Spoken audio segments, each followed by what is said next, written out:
అందరికీ నమస్కారం. ఓం గం గణపతియే నమః. ఓం నమః శివాయ. ఓం శ్రీమాత్రే నమః. జ్ఞానానందమయం దేవం నిర్మల స్ఫటికాకృతం ఆధారం సర్వవిద్యానాం హయగ్రీవం ఉపాస్మహే. అందరికీ నమస్కారం. ఈరోజు మనము శుక్రుడు వివిధ ద్వాదశ రాశుల్లో ప్రయాణించినప్పుడు ఎవరెవరికి ఏ ఫలితాలు ఎలా ఉంటాయో అవి చూద్దాం. అయితే నేను ముఖ్యంగా అందరికీ చెప్పాల్సి ఎప్పుడు ప్రతిసారి చెప్తూనే ఉంటాను. ఇప్పుడు కూడా చెప్తున్నాను మళ్ళీ కూడా. మనము రాశి ఫలితాలు అంటే చంద్రుడు ఉన్న రాశిని రాశి అంటాం. సో చాలా మందికి తమ ఒకవేళ తమ పుట్టిన తేదీ నక్షత్రం ఇవన్నీ ఏమి తెలియకపోతే వాళ్ళు ఏంటంటే వాళ్ళ నామ నక్షత్రంతో రాశి వాళ్ళు పెట్టేసుకొని దాని ద్వారా ఫలితాలు చూసుకుంటారు.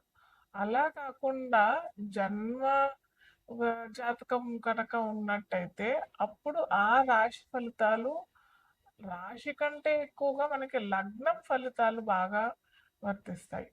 సో ఇక్కడ ఏంటంటే వృషభ రాశిలో శుక్రుడు ఆల్రెడీ ట్రాన్సిట్ పొందుతున్నాడు, అంటే ప్రయాణం చేస్తున్నాడు. అయితే ఇది మనకి మే 14వ తారీఖు వరకు మనకి శుక్రుడు వృషభ రాశిలోనే ప్రయాణం చేస్తుంటాడు అన్నమాట.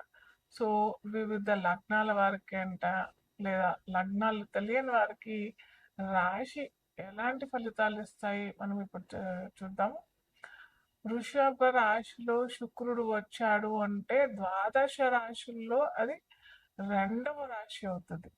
రెండవ రాశి అతి ముఖ్యమైనది వృషభ రాశి. వృషభ రాశి తన సొంత రాశి అవుతుంది, అంటే తన సొంత ఇంట్లోకి శుక్రుడు ప్రయాణం చేస్తున్నాడు.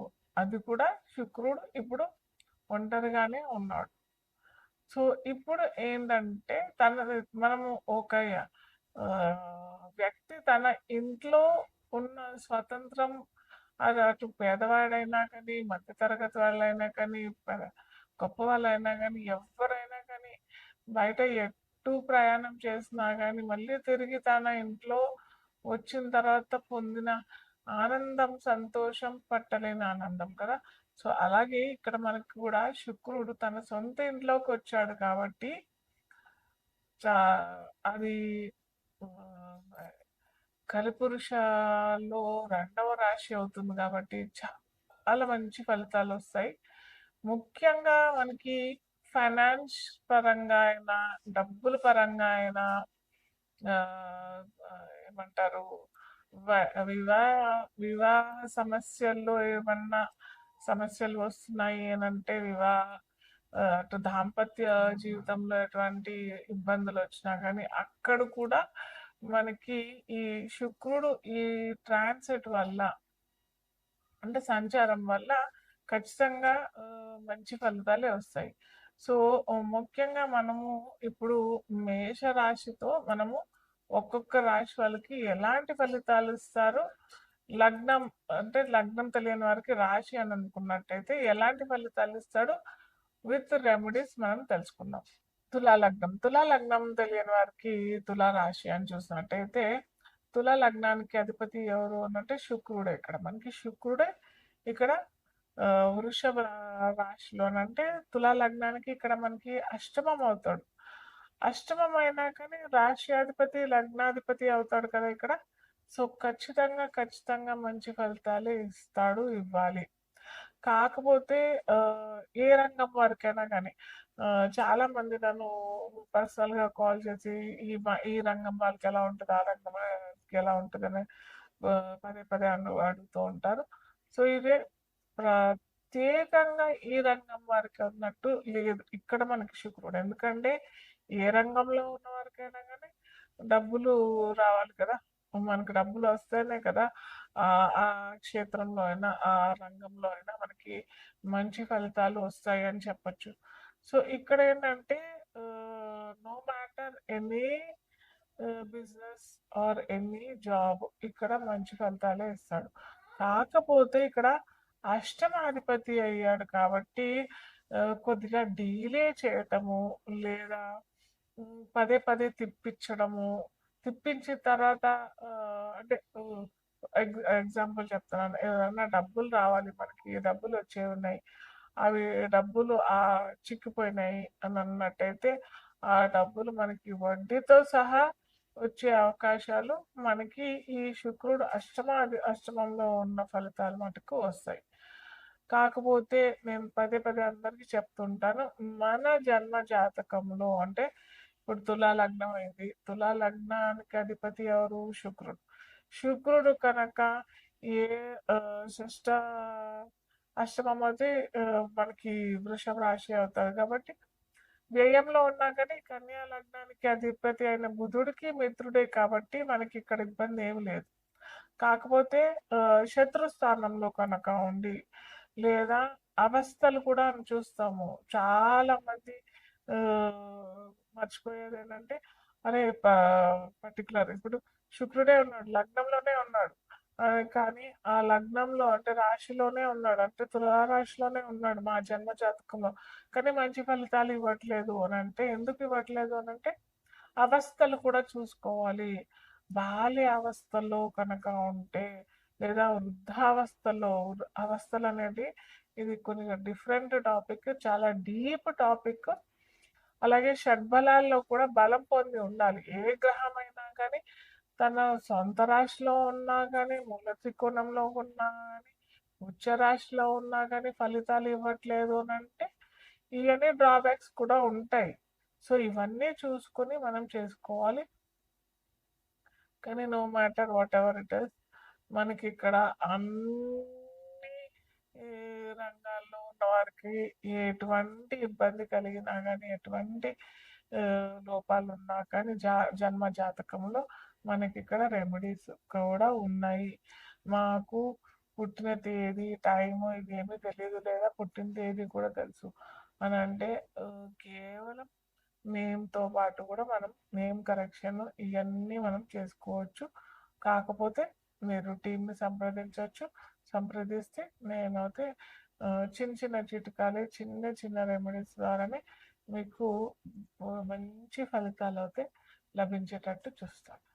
సో ఇప్పుడు నా చేతిలో ఉన్నది చూస్తున్నది ఇది ఏంటంటే 7 చక్ర క్రిస్టల్ బ్రేస్లెట్. సో ఇది ఎవరైనా ధరించవచ్చు.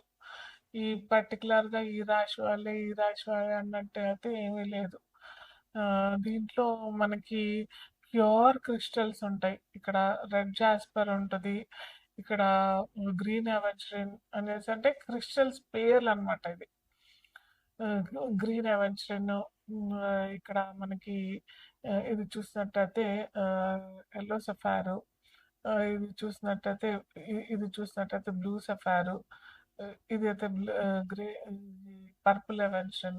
సో ఇలాగా ఇవన్నీ ఒక్కొక్క క్రిస్టల్ ఒక్కొక్క తత్వం చెందినదన్నమాట. అంటే మన బాడీలో సప్త చక్రాలు ఉంటాయి కదా, ఈ చక్రాలన్నీ మనం బ్యాలెన్స్డ్గా ఉంటేనే మనకి ఎటువంటి ఆరోగ్య సమస్య లేకుండా ఉంటుంది, బాడీ ఒత్తిడి పొందకుండా ఉంటుంది. సో మనము అటు డాక్టర్స్ దగ్గరికి వెళ్ళి చిన్న చిన్న వాటికి ఏదో మెడిసిన్స్ ద్వారా క్యూర్ అయిపోతుంది, కానీ అది టెంపరీ ఎఫెక్టే కదా. ఎప్పుడైతే మనకి 7 చక్రాలు కరెక్ట్గా అలైన్ అయ్యి కుండలిని శక్తి అంటాం కదా, సో ఆ కుండలిని శక్తి మనము ఇప్పుడున్న హడావుడిలో మాత్రం చేసుకోలేని వారు కూడా ఈ దీన్ని ధారణ చేసినట్టయితే, ఎప్పుడైతే మన ఈ చక్రాలు కరెక్ట్గా అలైన్ చేసినట్టయితే మన బ్యాక్ వెనకాల ఉంటాయి, బ్యాక్ బోన్ ఉంటాయి కదా, స్పైనల్ కార్డ్కి కరెక్ట్గా 7 చక్రాలు ఉంటాయి. ఈ చక్రాలు కనుక అలైన్ చేసినట్టయితే మనకి ఎటువంటి ఆరోగ్య సమస్యలు రావు, మానసిక ఒత్తిడి కూడా లేకుండా ఉంటుంది. కాకపోతే ఇంతకుముందు చెప్పాను కదా, ఆ చక్రాలు అలైన్ ఎప్పుడు ఉంటాయనంటే మనం ఆ చక్రాలు క్లీన్స్ చేసుకుంటేనే అవి సరిగ్గా ఉండి వాటికి సంబంధించినవన్నీ క్రియలు సరిగ్గా జరుగుతాయి. అవి కనుక ఎక్కడైతే అపశృతి జరిగినట్టయితే మనకి అనారోగ్య సమస్యలు చాలా మటుకు, ఇప్పుడు అనారోగ్య సమస్యల కంటే ఎక్కువగా నా అనుభవంలో చూసిందేంటంటే depression, sleep disorders, plus ego, attitude, anger issues ఇలాంటివన్నీ ఎక్కువగా జరుగుతున్నాయి. సో ఇవెందుకు అనంటే ఎప్పుడైతే మనకి third eye, crown chakra, root chakra, ఈ అంటే రూట్ చక్ర అంటే మూలాధార చక్రము, ఇలాంటి కొద్దిగా బ్యాలెన్స్ సరిగ్గా లేదు అని అన్నప్పుడే మనకి ఇలాంటి ఇబ్బందులు వస్తాయి. సో దానికి సరియైన మార్గం ఇది. ఈ 7 చక్ర ఇప్పుడు నేను కూడా ధారణ చేస్తాను ఇది.